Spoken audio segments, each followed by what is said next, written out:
लखनऊ के Aliganj sector D में हुए दर्दनाक अग्निकांड के ठीक एक महीने बाद प्रशासन ने बड़ी कार्रवाई शुरू कर दी है। शनिवार सुबह एलडीए की टीम भारी पुलिस और बुलडोजर के साथ उस 4 मंजिला अवैध कमर्शियल बिल्डिंग को गिराने पहुंची, जहां 22 जून को लगी भीषण आग ने 15 छात्रों की जान ले ली थी। अब इसी इमारत पर प्रशासन का बुलडोजर चल रहा है। 22 जून 2026 को लखनऊ के अलीगंज की एक बिल्डिंग में आग लग गई थी। एसी में शॉर्ट सर्किट की वजह से ये आग लगी थी, जिसके बाद वहां पर 15 बच्चों की मौत हो गई थी, जबकि 9 बच्चे घायल हो गए थे। आप मेरे पीछे देख सकते हैं, ये वही बिल्डिंग है जिसमें आग लगी थी 22 जून को। और इस बिल्डिंग की जो पूरी बिल्डिंग थी, इसको तोड़ने की प्रक्रिया शुरू हो चुकी है। एलडीए द्वारा ये बिल्डिंग आज यानी 25 जुलाई को गिराई जा रही है। बता दें कि जब ये पूरा हादसा हुआ था तब 15 बच्चों की मौत हो गई थी। यहाँ पर सबसे नीचे एक पेट शॉप थी, उस बीच में एक कोचिंग सेंटर था और सबसे ऊपर एक स्टूडियो था, आर्ट स्टूडियो था। और बिल्डिंग में जब एसी से शॉर्ट सर्किट हुआ तो सिर्फ एक ही जगह थी जहाँ से बच्चे आ सकते थे, दूसरी लिफ्ट थी और लिफ्ट भी आग लगने के बाद बंद हो गई थी। इसके बाद यहाँ पर 15 बच्चे आग लगने की वजह से उनकी मौत हो गई थी।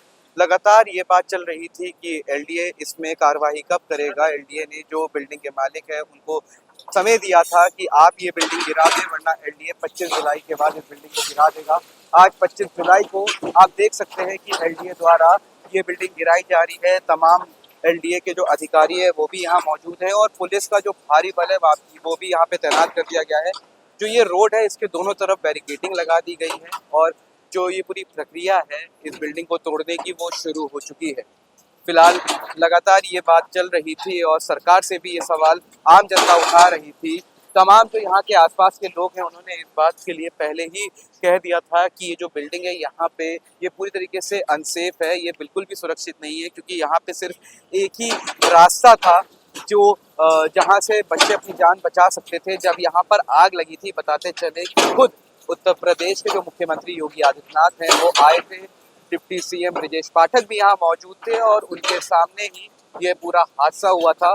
4 से लेकर 4.5 घंटे तक आग यहाँ पर जो बुझने का जो यहाँ पे दमकल की गाड़ियाँ आई थी उनको आग बुझाने में 4.5 घंटे लगे थे और उसके बावजूद यहाँ पर 15 बच्चों की जान गई थी।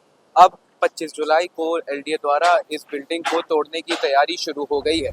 जांच में सामने आया कि जिस भवन में हादसा हुआ उसे केवल बेसमेंट और 2 मंजिला आवासीय निर्माण की अनुमति मिली थी, लेकिन नियमों की अनदेखी करते हुए इसे 4 मंजिला व्यावसायिक इमारत में बदल दिया गया। इतना ही नहीं, इमारत में फायर सेफ्टी के जरूरी इंतजाम भी नहीं थे, जिसने हादसे को और ज्यादा भयावह बना दिया। बेसिकली जो मानचित्र स्वीकृत है उससे जो मानचित्र से इतर अवैध निर्माण है उस पर ध्वस्तीकरण की कार्रवाई की जा रही है। कौन सा फ्लोर है जो अवैध है सर? 3rd फ्लोर पूर्ण रूप से अवैध है। तो अभी मतलब सिर्फ तीसरा फ्लोर ही तोड़ा जा रहा है या पूरी बिल्डिंग पर इसमें कार्रवाई? नहीं, तीसरा फ्लोर और जो अन्य फ्लोरों पे जितना पार्ट जो है अवैध है वो तोड़ा जा रहा है। बता दें कि एलडीए ने 22 जुलाई को भवन मालिक वीरेंद्र और सुरेंद्र शुक्ला को 15 दिनों के भीतर अवैध निर्माण हटाने का नोटिस जारी किया था। तय समय सीमा खत्म होने के बाद जब अवैध निर्माण नहीं हटाया गया तो प्रशासन ने खुद मोर्चा संभाल लिया।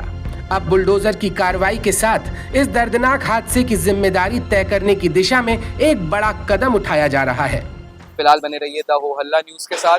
कैमरामैन गौतम बरुआ के साथ मैं राहुल जौहरी।